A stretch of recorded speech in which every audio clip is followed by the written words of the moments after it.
Hi hello ಎಲ್ರಿಗೂ welcome back to my YouTube channel ಅಂತ ಹೇಳ್ತಾ ಟಾಪ್ 5 ಕ್ರಿಕೆಟ್ ಅಪ್ಡೇಟಿಂಗ್ಗೆ ಎಲ್ರಿಗೂ ಸ್ವಾಗತ ಸುಸ್ವಾಗತ.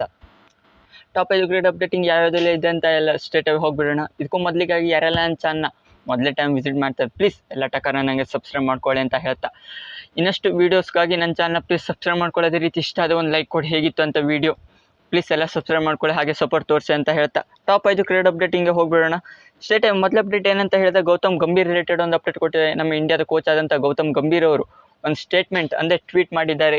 ಯಾಕಪ್ಪ ಅಂತ ಹೇಳಿದೆ, ನಿನ್ನೆ ನಡೆದಂಥ ಇಂಡಿಯಾ ಹಾಗೂ ಬಾಂಗ್ಲಾದೇಶ್ನಲ್ಲಿ ಯಾವ ರೀತಿ ಟ್ರಬಲಲ್ಲಿ ನಮ್ಮ ಇಂಡಿಯಾ ಟೀಮ್ ಸಿಲ್ಕೊಂಡಿತ್ತು ಅಂದರೆ 140 ರನ್ಗೇನೋ ಸಮಥಿಂಗ್ 6 ವಿಕೆಟ್, ಅಂದರೆ ಜೆನ್ಯೂನ್ ಬ್ಯಾಟರ್ಸ್ಗಳಾದಂಥ ಟಾಪ್ ಆರ್ಡರ್ ರೋಹಿತ್ ಶರ್ಮಾ, ಜೈಸ್ವಾಲ್, ಗಿಲ್, ವಿರಾಟ್ ಕೊಹ್ಲಿ, ಪಂತ್ ಹಾಗೆ KL ರಾಹುಲ್ ಇವ್ರು ಮೇನ್ 6th ಬ್ಯಾಟಿಂಗ್ ಲೈನಪ್ ಇರುವಂಥ ನಮ್ಮ ಇಂಡಿಯನ್ ಟೀಮ್ನಲ್ಲಿ ಸ್ಟ್ರಗಲ್ ಆಗಿ 140ಕ್ಕೆ ಕಚ್ಕೊಂಡು ಬಿಟ್ಟಿದ್ರು. ಅದೇ ರೀತಿಯಾಗಿ ಯಾವ ರೀತಿ ಅಲ್ಲಿಂದ ಮೂವ್ ಆನ್ ಆಗಿ ನಮ್ಮ ಆಲ್ರೌಂಡರ್ಸ್ಗಳಾದಂಥ ಜಡೇಜಾ ಹಾಗೂ ಅಶ್ವಿನ್ ಅವ್ರನ್ನ ಹೊಗಳಿದ್ದಾರೆ. ಯಾವ ರೀತಿ ಮೊದಲಿಗೆ ಯಾವ ರೀತಿ ಕಪಿಲ್ ದೇವ್ ಅವರು ಯಾವ ರೀತಿ ಫಾಸ್ಟ್ ಬೌಲಿಂಗ್ ಆಲ್ರೌಂಡರ್ ಆಗಿದ್ದರು, ಅದೇ ರೀತಿಯಾಗಿ ಇವಾಗ ನಮ್ಮ ಇಂಡಿಯನ್ ಟೀಮಲ್ಲಿ ಮೇನ್ ಆಗಿ ಸೀನಿಯರ್ಸ್ಗಳಾಗಿ ರವಿಚಂದ್ರನ್ ಅಶ್ವಿನ್ ಹಾಗೂ ಜಡೇಜಾ ಅವರಂತ ಒಳ್ಳೆ ಆಲ್ರೌಂಡರ್ ಇದ್ದಾರೆ. ಇದರಿಂದಾಗಿ ನಮ್ಮ ಇಂಡಿಯನ್ ಟೀಮ್ ಎಷ್ಟು ಸಕ್ಸಸ್ ಆಗಿದೆ ಅಂತ ಹೇಳಿದರೆ, ಯಾವುದೇ ಕ್ರಿಟಿಕಲ್ ಕಂಡೀಷನಲ್ಲಿ ಕೂಡ ನಮ್ಮ ಇಂಡಿಯನ್ ಟೀಮ್ ಆಲ್ರೌಂಡರ್ಸ್ ಮೇಲೆ ಡಿಪೆಂಡ್ ಹಾಕೊಂಡಿದೆ. ಅದೇ ರೀತಿಯಾಗಿ ಇವರಿಬ್ಬರು ಕೂಡ ಜೆನ್ಯೂನ್ ಆಲ್ರೌಂಡರ್ ಆಗಿ ನಂಬರ್ 1 ಆಲ್ರೌಂಡರ್ ಟೀಮಲ್ಲಿ ಕೂಡ ಇದ್ದಾರೆ. ಅದೇ ರೀತಿ ನಂಬರ್ 1 ಬೌಲರ್ ಆಗಿ ಕೂಡ ಇದ್ದಾರೆ.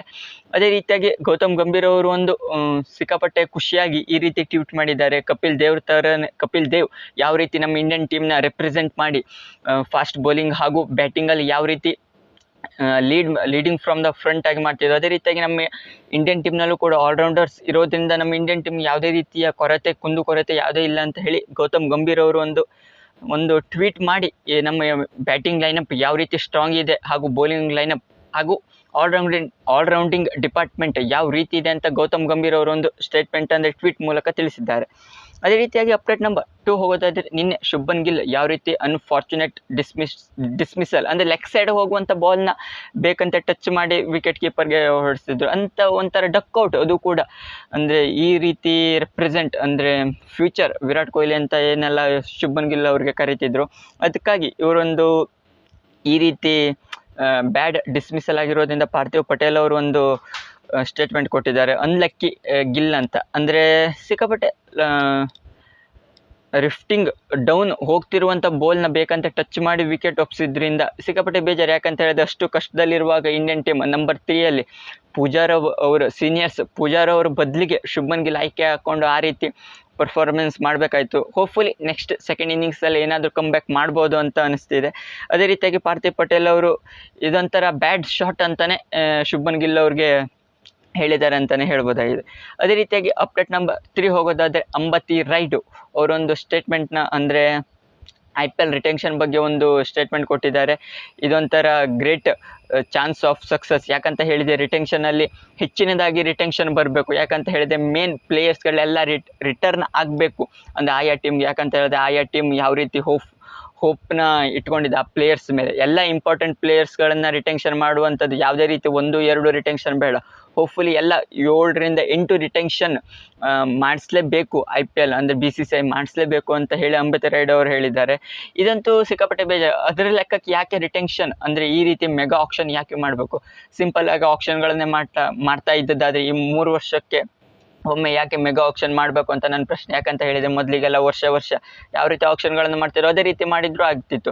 ಇದರಲ್ಲಿ BCCI ಯಾವುದೇ ರೀತಿ 8 ಅಥವಾ 9 ರಿಟೆನ್ಷನ್ನ ಯಾವುದೇ ರೀತಿ ಬಿಡುವುದಿಲ್ಲ. ಯಾಕಂತ ಹೇಳಿದರೆ 1, 2 ಹೆಚ್ಚಿನದಾಗಿ 4+1 ಏನಾದರೂ ಕೊಡ್ಬೋದು. ಅದೇ ರೀತಿಯಾಗಿ 2 RTM ಕಾರ್ಡ್ನ ಕೂಡ ಕೊಡ್ಬೋದು.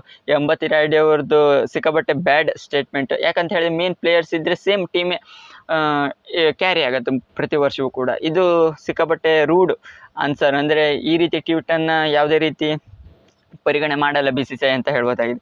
ಅದೇ ರೀತಿಯಾಗಿ ಕೊನೆ ಅಪ್ಡೇಟ್ ನಂಬರ್ 5 ಏನಂತ ಹೇಳಿದರೆ, ಬೆನ್ ಸ್ಟೋಕ್ ಅವರು ಏನು ಇಂಜುರಿ ಆಗಿತ್ತು, ಅವರಿಗೆ ಹ್ಯಾಮ್ಸ್ಟ್ರಿಂಗ್ ಸ್ಕ್ಯಾಮ್ ಇಂಜುರಿ ಆಗಿತ್ತು. ಅದೇ ರೀತಿಯಾಗಿ ಇವರೀಗ ಪಾಕಿಸ್ತಾನ್ ಟೆಸ್ಟ್ ಸೀರೀಸ್ಗೂ ಕೂಡ ಅನ್ಫಾರ್ಚುನೇಟ್ ಆಗಿ ಮಿಸ್ ಆಗ್ತಿದ್ರು ಅಂತ ಮೊದಲೇ ರಿಪೋರ್ಟ್ಸ್ಗಳು ಹರಿದಾಡ್ತಿತ್ತು. ಆದರೆ ಈಗ ಏನು ಆಲಿ ಪೋಪ್ ಅವರು ಕ್ಯಾಪ್ಟನ್ಸಿ ನಡೆಸ್ತಿದ್ರು ಟೆಸ್ಟಲ್ಲಿ, ಇವಾಗ ಬೆನ್ ಸ್ಟೋಕ್ ಅವರು ಕಮ್ ಬ್ಯಾಕ್ ಮಾಡಿ ತಾವೇ ಪಾಕಿಸ್ತಾನ ಎಲ್ಲಿ ಹೋಸ್ಟಿಂಗ್ ಆಗ್ತಿದೆ ಅಂತ ಇನ್ನೂ ರಿಪೋರ್ಟ್ಸ್ ಇಲ್ಲ. ಯಾಕಂತ ಹೇಳಿದ್ರೆ ಪಾಕಿಸ್ತಾನ ಟೆರರಿಸ್ಟ್ ಅಟ್ಯಾಕ್ ಆಗ್ತಾ ಇರೋದ್ರಿಂದ ಇಲ್ಲಿ ಸೇಫ್ ಅಲ್ಲ ಅಂತ ಹೇಳಿ ಇಲ್ಲಿ ಇಂಗ್ಲೆಂಡ್ ಕ್ರಿಕೆಟ್ ಟೀಮ್ ಅಲ್ಲಿ ಟ್ರಾವೆಲ್ ಮಾಡ್ಲಿಕ್ಕೆ ಒಪ್ಪಲಿಲ್ಲ, ಅಲ್ಲಿ USA ಅಥವಾ ಶ್ರೀಲಂಕಾಗೆ ಶಿಫ್ಟ್ ಆಗ್ತೇವೆ ಅಂತ ರಿಪೋರ್ಟ್ ಇತ್ತು. ಅದೇ ರೀತಿಯಾಗಿ ಬೆನ್ ಸ್ಟೋಕ್ ಅವರೀಗ ಕ್ಯಾಪ್ಟನ್ಸಿನ ಟೆಸ್ಟಲ್ಲಿ ನಿಭಾಯಿಸ್ತಾನೆ ಅಂತ ಒಂದು ರಿಪೋರ್ಟ್ಸ್ಗಳು ಹರಿದಾಡ್ತಾ ಇವೆ.